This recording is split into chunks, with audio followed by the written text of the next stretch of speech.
This is problem 2-46E. It's on page 100. A water pump increases the water pressure from 10 psia to 50 psia. Determine the power input required in horsepower to pump 1.2 cubic feet per second of water. Does the water temperature at the inlet have any significant effect on the required flow power? Well, let's find out. Let's tackle the first part. We know that the water pump, let me draw a pump here.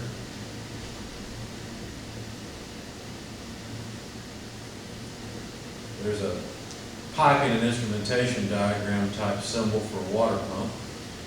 And we'll take this as section 1, the exit is section 2. We know that the flow rate through this is 1.2 cubic feet per second. Now that's a V dot, that's a volumetric flow rate. 1.2 cubic feet per second. And we know that the pressure begins at 10 psia and the pressure ends at 50 psia. Okay? And we're supposed to calculate the required power input in horsepower. So let's start with that part. Okay, so power enters here, and we'd like to know how much it is. Well, how do we figure that out? Well, we need to consider how the water stores energy, because this water coming in has energy, and leaving it has apparently more energy. Its pressure is higher. So how could we quantify that? Well, if you look in your book, go to the summary at the end of chapter 2, and you'll find on page 97 an equation that allows you to quantify the amount of energy in a fluid. So it calls it mechanical energy. I would call it fluid energy. Just leave it as E. It's on page 97. It looks like this. P over rho, this is pressure, this is density, plus velocity squared over 2, so that's a velocity. And this represents kinetic energy or specific kinetic energy, plus Gz, where that represents potential energy, are the three forms of mechanical energy that a fluid can contain. Of course, a fluid can also contain internal energy, so heat, basically, which is not appropriate, but you get the idea that the motion of the molecules on the molecular scale. So, in our particular case, we don't know anything about how the velocity changes, so we really can't talk about the energy difference between state 1 and state 2. We know it has kinetic energy, it's moving, but we don't know how much it is, we don't know how much it changes. We also don't have any elevation information. However, fortunately, most of the time this is going to be the biggest term anyway. So if we were to write an energy balance around this system, it would come out something like this. The power input into the system, let's finish it off and make it a whole system. The power input is equal to the mass flow rate of the water through the system multiplied by the energy change. So we're going to have a certain amount of energy in state 2 plus a different amount of energy in state 1. Obviously state 2 has more energy than state 1 because we've added energy to it. So here's our steady flow energy balance. Now the mass flow rate is not necessarily the most convenient to deal with. We have a volume flow rate, so we'll use the idea of conservation of mass, basically, to just expand out that mass flow rate. And then the energy in state 2, we'll just write that as P2 over rho. Now do I have to write rho 2? Does the density change from state 1 to state 2? Well, water is pretty much incompressible, so even at a higher pressure, the water's density will be essentially the same. So there's no need to worry about that. Minus P1 over rho finishes off the equation. Okay, notice that the density drops out of this, and what we have then is the volumetric flow rate multiplied by the pressure change. So that's 1.2 cubic feet per second multiplied by P2 less P1. I'll do that in my head because it's just 50 minus 10. So that's 40 psia. So once I multiply all this out, I have an answer. But let's see what they asked for in particular. They wanted it in horsepower, so we've got to somehow convert this. Now, what is a psia? Well, really, a psia is a pound force per square inch. It's the total pressure change. And since we're talking about a pressure change, the A really doesn't mean anything.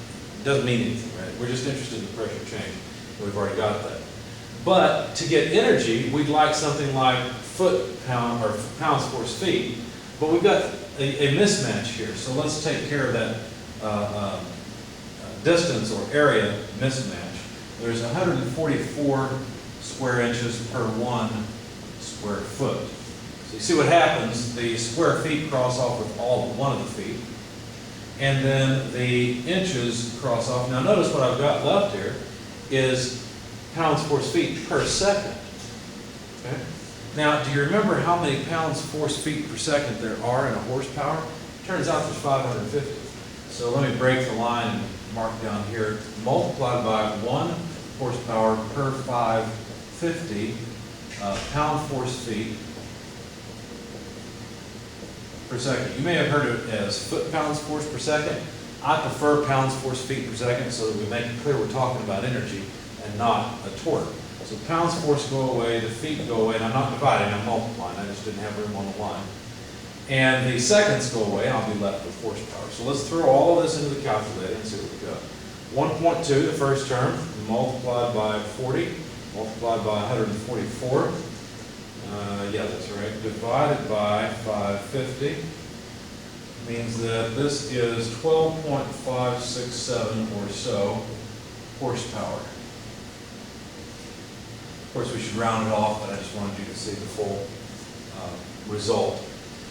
So there's the amount of horsepower. Now, one thing to note, the problem in the book has an answer right there. If you get to that answer and you don't really understand why you got that answer, it's really not good enough. You need to understand why you get the result that they get. You need to understand this whole process. I don't care about the number so much at the end. I care about the process, and that's what I'm going to grade you on in the exam. So make sure you understand the entire process.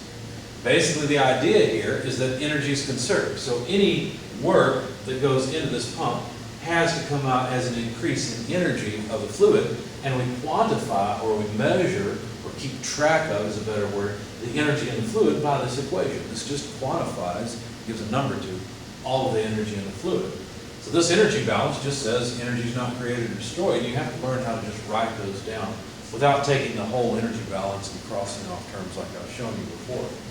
It just should eventually just make sense to you. Okay, so there's the result. What else do we need to do? They asked us another question. Does the water temperature at the inlet have any significant effect on the required fluid power? Well, notice that the temperature of the water would change the density of the water, but notice also that the density dropped out of this equation, and so I would say no, it wouldn't make a bit of difference because it dropped out of the equation. Now, that's not actually completely true, but what's an even more interesting phenomenon is the fact that not all of the work that you put in this pump is going to go into increasing the energy of the fluid. See, the problem is that pump is not reversible. We'll talk about reversibility later, but the idea is that there will be some loss. You can't convert energy 100% no matter what you do. It'll convert into something else, but you can't make it go one particular place or not make all of it go one place. So this work that comes in, yeah, some of it's going to increase the flow energy of the water, but some of it is going to go into things like friction and other irreversibilities in that pump. And so where that would appear, I mean, it's not like the energy is destroyed. We know that's not possible. Where that energy will appear is in an increase in, say, pump temperature or especially the fluid temperature as it goes through the pump.